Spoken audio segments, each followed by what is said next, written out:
Hello, good morning.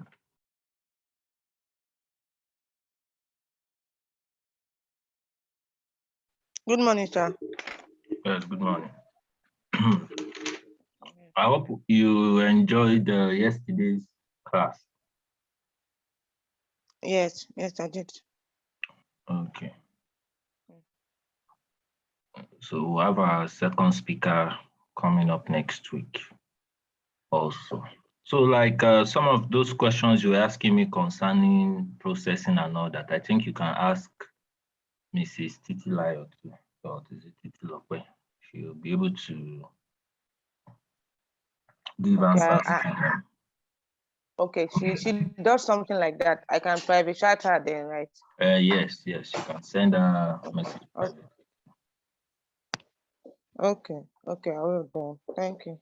Okay. So today we are looking at foodstuff export to the European Union. So I didn't want us to take it the previous evening because of the time it will take us. So it might take us longer than I scheduled, but I'll try to run through it as soon as possible so it doesn't get boring or too long. So the European Union, like we know, has different countries. It's made up of different countries.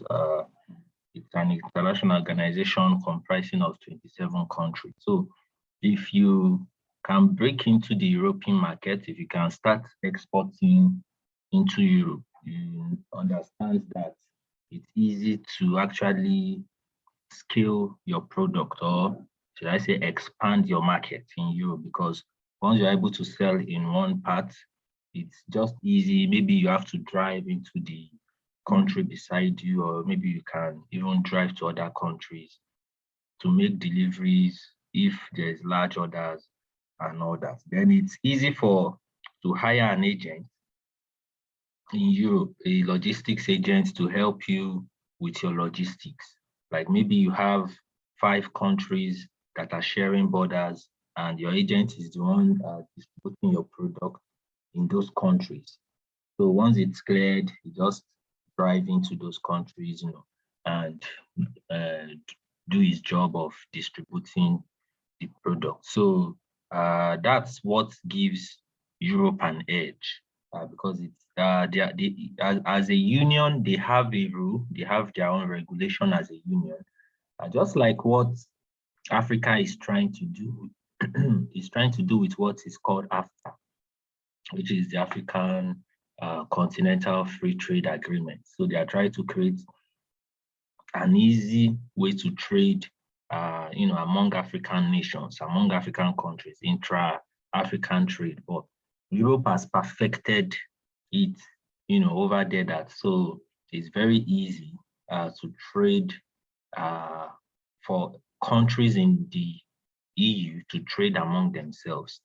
So, and European countries, a lot of them, they manufacture a lot of things like cosmetics, perfumes, and things like leather and all that. That they are even needed from Africa. They are needed from Africa for their manufacturing raw materials and all that. So it's a huge advantage if you can tap into the market. And like we first considered foodstuff export to the United Kingdom.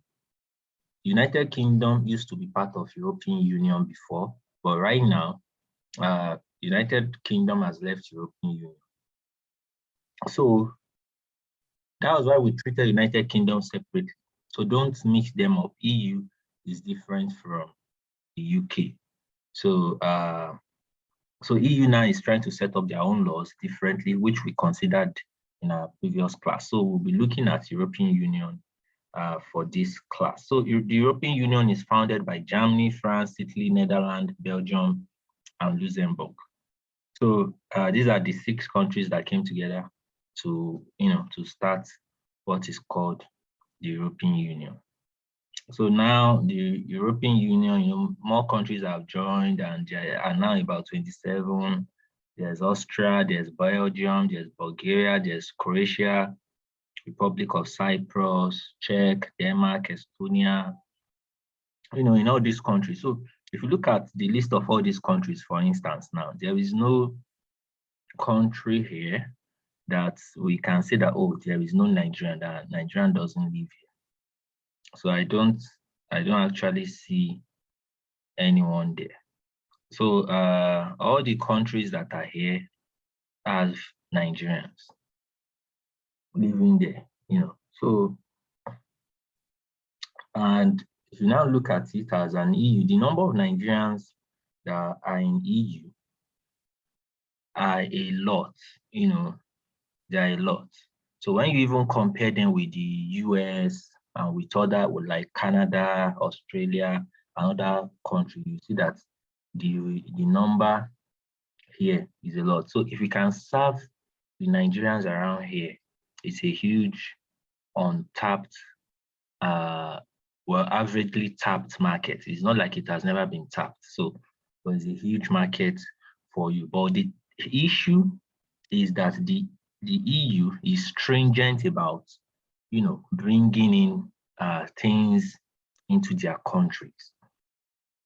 So, but we'll get to that. We'll get to how and things, do's and don'ts, things we must understand to get into EU and all that. Like for instance, I know that if you like Georgia, for instance, Georgia is not in the EU, but I know that Turkey is, I think Turkey is also part of the EU. But like Turkey, for instance, share border with Georgia. Lithuania, yes, Lithuania too is not far from Georgia. Lithuania too is not far from Georgia. So these countries and Lithuania, I know the Nigerian community, they've now started growing.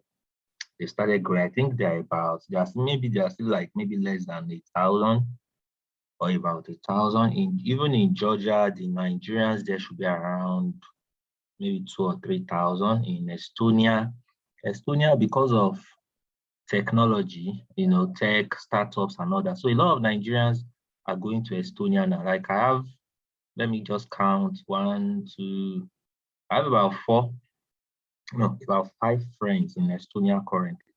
And one of them is even married, has 2 children and all that. I have in Finland also, I have about 3 or 4 people that we both schooled together that they've been in Finland even while we were still in the university then.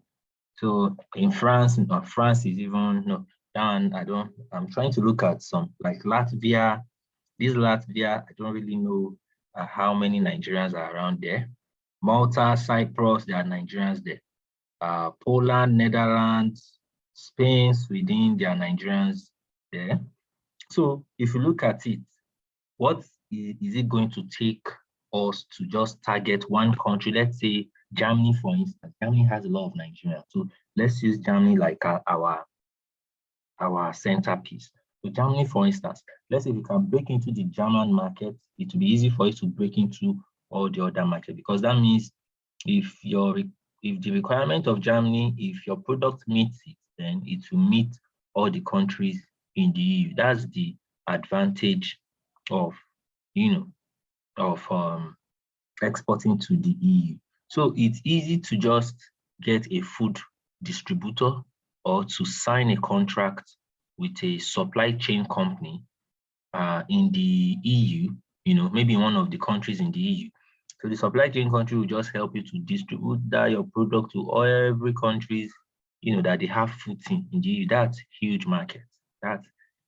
So like yesterday when Titilope was, teaching her presentation, he was talking about, she mentioned the product wheat plantain product. Now, like that wheat plantain product, for instance, by the time she's able to really go into its packaging, registering it, certifying it, getting the necessary licenses and all that, it's going to be easy for her to push it in the EU, because that product is an innovative product and is very good health-wise. I'm talking about, health, medical, nutrition, nutrients, and all that, the things that it could do for patients.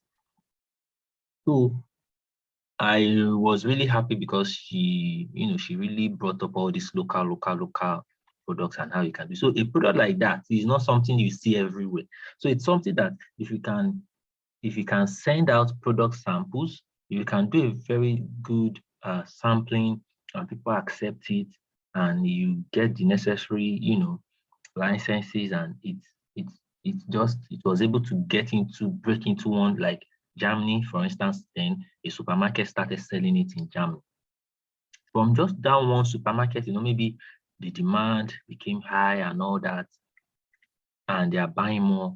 Supermarkets are now selling it there. Someone somewhere will just take it from Germany, take it to France, take it to Estonia, take it to Austria. Just before you know what's happening, the product will just become like a huge thing over there. So there are several products, finished products, that are taken from here to that place. Some products, they will take it to maybe some countries to repackage and all that, and they will sell it. They are taken from here. Some will just be sold like that. Like our Indomie noodles, for instance, that Dufe Primer is producing right here in Songwater in Ogun State. It's sold in different countries. I export a lot of it to Georgia. I export it to Malaysia. This same Indomie noodles. So this kind of products, it's lifted. But if you can get it to be distributed in countries in the EU, it's a very huge plus. And considering the fact also that euro is even heavier, and when you compare it with naira as against the dollar, so it's good business. So the BBC reported in 2007 that the International Organization for Migration estimates that around 4.6 million African migrants live in Europe.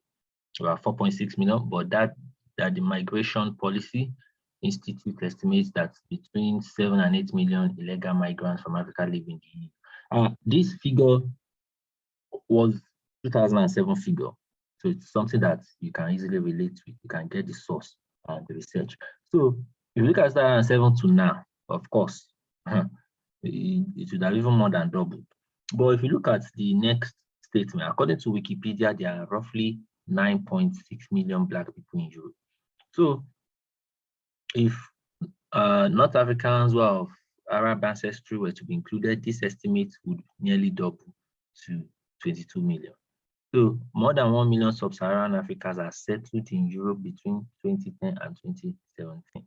18, 19, 20, 21, 22, if you look at it, we have millions of Africans in the EU, scattered around in different countries in the European Union. This is what makes selling to the EU.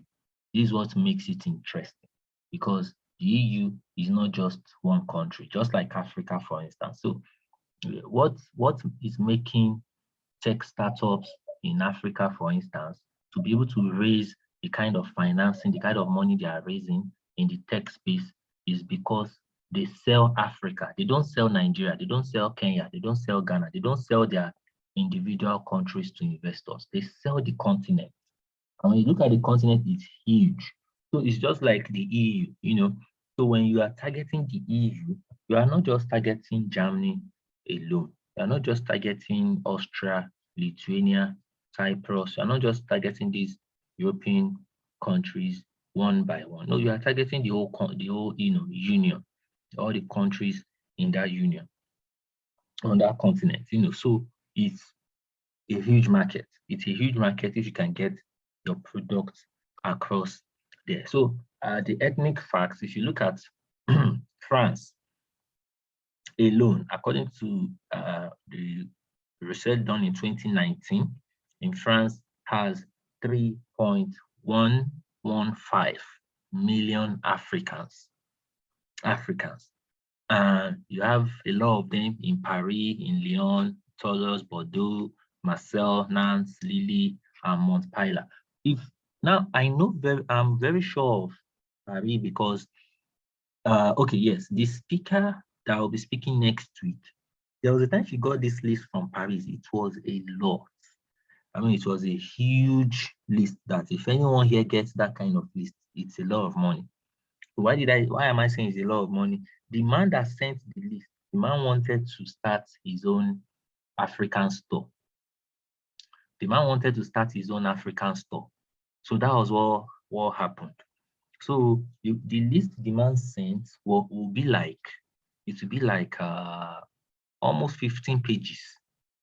Almost 15 pages. So on that list, there are different wines. You know, in Paris, they consume wine, they like all this French wine and all that. So there were different wines, different things that we have to go to ShopRite, check, you know, those kind of stores for.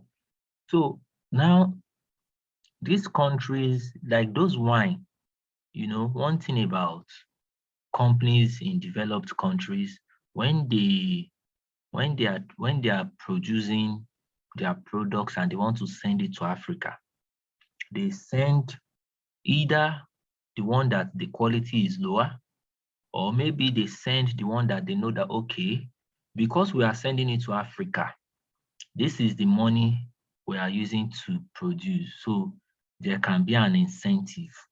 Maybe there is a subsidy, you know, that kind of thing, so that it will be sold cheaper in African countries. So when you say, I want to buy Titus is 250 naira. That Titus that is 250 naira, in Malaysia, it could cost like $5. So maybe in Dubai, maybe that same Titus is sold for 20 dirham or 15 dirham. So when you do the conversion to naira, you are seeing like 2,000, 3,000 naira for a tin of Titus. So you look at it that, well, it would be better for me to buy that Titus from Nigeria, import it, and even sell to my fellow Nigerians or open a store, you know, that kind of thing. So that's why a lot of them buy this thing from it. Like Coke. Coke in Kuwait, for instance, is like, I've forgotten the price because I once discussed with my friend and she was telling me prices of drinks in Kuwait and we're comparing it to Naira.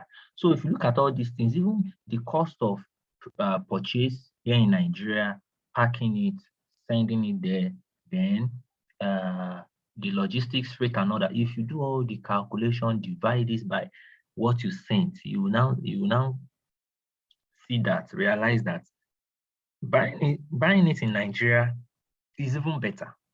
It actually pays than, you know, buying it over there, because over there is a lot more expensive. It's a lot more expensive. So, okay, next one is the UK, but you know, this Wikipedia page was done when the UK was still part of the EU. So we've considered UK separately. So UK is no longer part of the EU.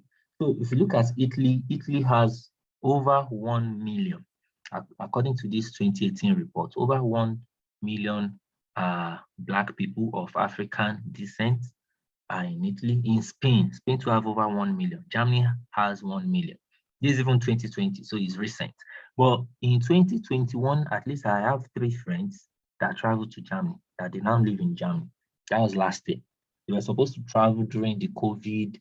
COVID delayed them, but they were already working for companies in Nigeria that were based in Germany. So they had to move. So that means in that space of time, a lot of people have even moved, you know, with everything that is happening in Nigeria and Africa right now. So, so what am I trying to say is that the demand keeps increasing, even in countries in the EU, the demand for African food. So we just need to be able to produce what's going to be acceptable, like the acceptable standard for European Union. Because one thing about the European Union, you know, the UK used to be part of European Union before, so they were also very strict then. But right now, I know UK is reviewing a lot of their guidelines and rules and prohibited items, restricted items and all that. So unlike the EU, which is still using their normal, which is still using, what they've been using before now. So Netherlands has about over 700,000. Portugal 700,000, Belgium 550,000 to 600,000. Turkey has at least 50,000. Well, I know for Turkey that they do a lot of deportation. So I have a friend that immediately, I think maybe he lasted a week in Turkey, was deported to Nigeria. He was deported to Nigeria before he eventually went to South Africa. So, but Turkey, I know, it's like if you're not, Turkey is a Muslim country, so a lot is influenced by it. So look at Switzerland. Switzerland is not really big. It's not a really big country. So they have 93,000 of African descent. If you look at Finland, Finland has 54. In Helsinki, yes, Helsinki is one place I know. A lot of Nigerians, they school in Helsinki. They school in Helsinki a lot. So now, if you look at all these countries, the regions where they are mostly populated, I made sure it's there so that we can see and use that to navigate or to narrow down our potential customers or clients in the EU. So origin of countries of sub-Saharan Africans that are living in the Europe, if you look at it, Nigeria has 390,000. And that is in European Union, Norway, Switzerland. Okay, this is a 2017 count. So top countries of birth of sub-Saharan migrants. So if you look at it, Nigerians in the EU, either they marry, fellow, co-Nigerians over there, or maybe they married most if they are guys, they marry someone who is of European descent so that they could get green card, permanent residence, a better life, that kind of thing. So because of that, if you look at Nigeria, that means they've given birth to like 390,000 people over there. So if you look at for South Africa, for Somalia, for Senegal, Angola, Kenya, DR Congo, Cameroon, Ivory Coast, but Nigeria is the one that is actually leading. So families in Nigeria are increasing. People who are actually migrating to that place, they are increasing every day. So there's no time you go to what is it called, passport office. If you go to passport office even as early as 5:30 a.m., you'll meet people there. If you go to I don't really know about other states, but passport office, the one here in Lagos, on the island. Even if you go there by 5 a.m., you'll meet people. Maybe they'll be sleeping in their cars and all that. So also, if you go to most of these popular embassies in Nigeria, you always meet a queue. And that's why they try to do it based on appointment so that the place will not be crowded and all that. So the European Union head of delegation to Nigeria and ECOWAS, I think yes, this was last year, Samuela has put the trade volume between the bloc and Nigeria in 2021 at 28.7 billion euros between Nigeria and the EU and the European Union, the trade that we are actually doing. The volume of that trade stands at 28.7 in 2021. So if you look at it, okay, the EU's imports from Nigeria stands at 17.5, while the export we are doing is valued at 11.2 billion euros. So it's these exports that really concerns us. 11.2 billion euros, it's a lot, which means we actually have a good, relationship. So if you check one way in which you can also easily tap onto the European market, from Nigeria, sourcing for buyers and all that. You can write this down, or when you listen to the class again, you can recall. Is to, you can do a research on chambers of commerces with countries in the EU. Nigeria Italy Chamber of Commerce. I know that one is working well. Is it Germany, Nigeria Chamber of Commerce? I've seen Nigeria, German Chamber of Commerce. I know of that Nigeria, Italy. I know of Nigeria. There are several countries like that. Nigeria, Spain. One of Spain also. I've seen that one. So there are several countries in the EU that has been able to form Chamber of Commerces with, with Nigerian partners and Nigerian entrepreneurs. So like this Chamber of Commerce is easy. You can just join them. Joining them doesn't really mean maybe you get market immediately because this is Nigeria. But when you join them, whenever they are having events, expos, conference, meetings that will involve people coming from that country, that will involve like maybe the ambassador to Nigeria or their high commissioner to Nigeria, attending same meeting. You can also be there, present your samples of your product, state benefit to them, market, advertise, so that from there you just get someone that can be interested, or you can, even maybe nobody is interested or nobody is willing to buy, you just give them for free for them to use it.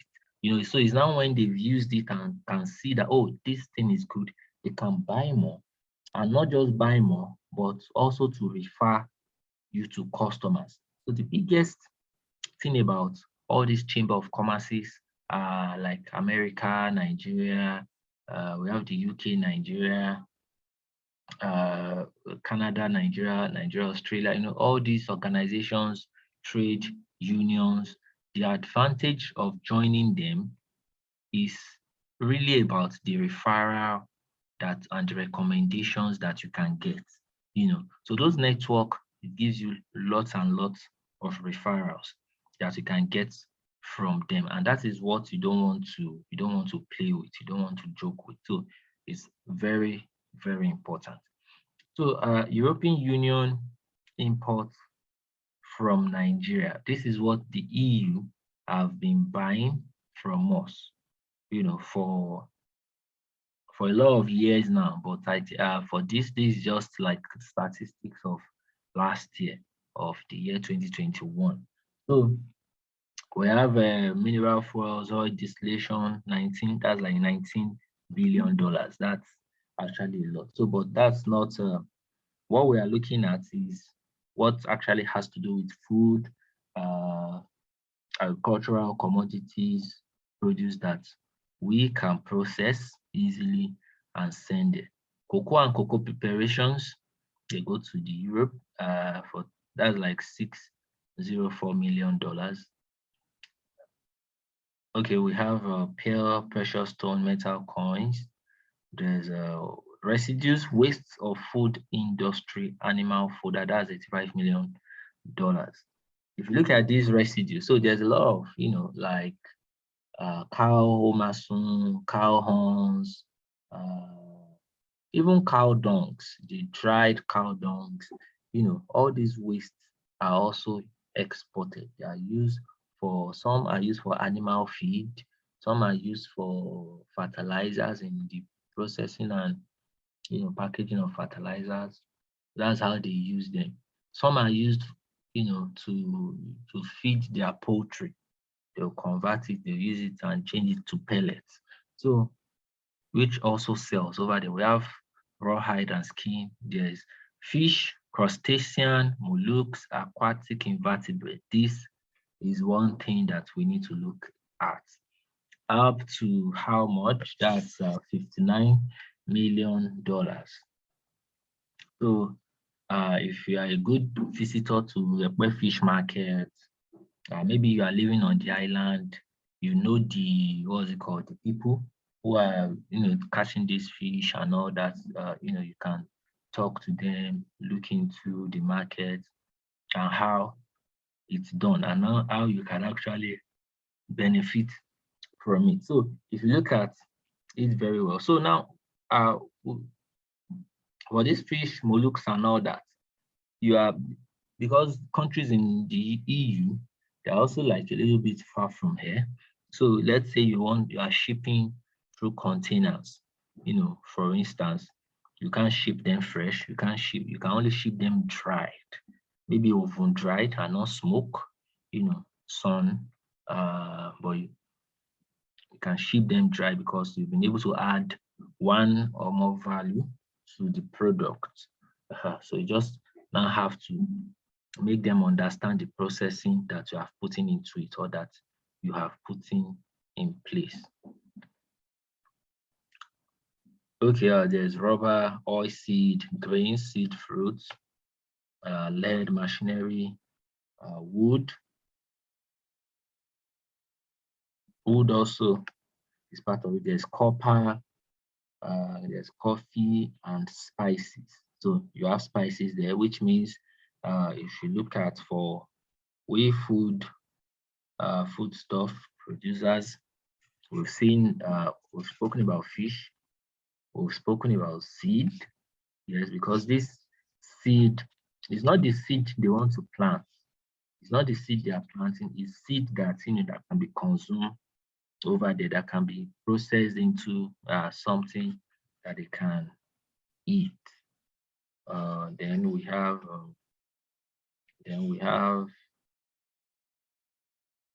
coffee, tea, meat and spices. We have edible fruits, nuts. Yes, okay, I wanted to mention nuts also. So nuts is also part of it. Peel of citrus fruits, melons. What do we have here? Beverage, spirits, and vinegar. That's over $2 million for beverage. So all the beverage that are being produced in Nigeria, you can look at them also to see that, okay, which can you buy from here for your clients over there. We have products of animal origin. So this product of animal origin, there are some requirements before they are accepted. We'll get to that in the coming slides. So there is also miscellaneous edible preparation that can be consumed by human, over $1 million in 2021. Essential oils. There's bird skin, feathers, artificial flowers, human hair for about over $900,000. That's almost $1 million. That's, if you look at that, that's according to today's CBN rates, that's about 420 million naira. That's about 420 million naira for that $1 million. Then edible vegetables and certain roots and tubers, soaps, lubricants, and all this. Then we have milling products like malt, like starches, inline, wheat gluten, there's cereal, there's flour, there's starch milk preparation and products. We have okay, so those are products that has to do with food. Then we have vegetable, there's fruit, there's not food preparation. There's okay, even footwear. They even get footwear here. Animals, vegetable fats and oil. Cleavage products also that were bought from here in 2021. Okay, we have vegetable plating materials, vegetable products, live animals, articles of leather, animal guts. There's also, okay, let's check the next slide. Salt, sugar and sugar confectionery, There's cereals. That's like $6,000 of cereals. So if you are the one sending cereals of $6,000 to give, how much is that? Should be about 10, or I think less than $10 million, or even less than $5 million. So 5 million naira rather. So we have okay, all these are not of food. We have dairy products, eggs, honey, edible products. We have okay. We have meat, fish, seafood preparation, just the preparation here. So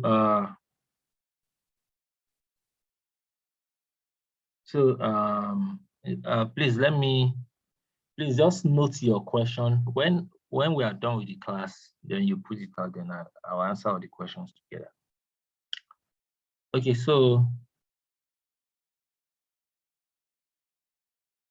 this list is what Nigeria sends to the EU, to countries in the EU. This list that we are going through is what the countries in the EU buys from Nigeria. So which means these are what we've been mentioning, since are the things that you can actually take from here and sell to countries in the EU when it comes to food, food products, food items. That's why I've been trying to just list only the food part of the list. So if you look at it, we've seen a lot. We've gone through a lot of this that we can actually export from here. So for some of these products also that we've mentioned, there are some restriction to them. So in the coming slide, those are some of the things that we are going to discuss, that we are going to look at. So the advantage of we looking at this list also is for you to be able to narrow down what you want to specialize or like sell. So for instance, like Titi Lope was saying yesterday, it's very easy for you to just come up with your products, innovate on different food products and all that and produce. Or at the same time, if you understand, okay, this is what Nigeria has been selling to the European Union, to countries in the European Union in the past, it's going to be easy for you to narrow down that your product, to say that, okay, I want this product to also be able to enter into countries in the EU so that it is accepted, that it is not just Nigeria, or it is not just the US or Canada or Australia that you are selling to, but you can also sell to countries over there. So that's basically why we are going through this list, because eventually it's going to help us later in the business. Because if you want to go far in this business, you need information like this, because a time will come you could have been making good money, lots of money. Maybe in a month you are doing up to 1 ton of foodstuffs to somewhere in any of these developed countries, and you are making a lot of money. So you want to improve, you want to scale, you want to look at what can you do more. These are where these information are very vital and important. So we have less than a minute. If it logs us out, let's just use the same link and password to log back in. So this slide, we are looking at exporting foodstuffs to the European Union.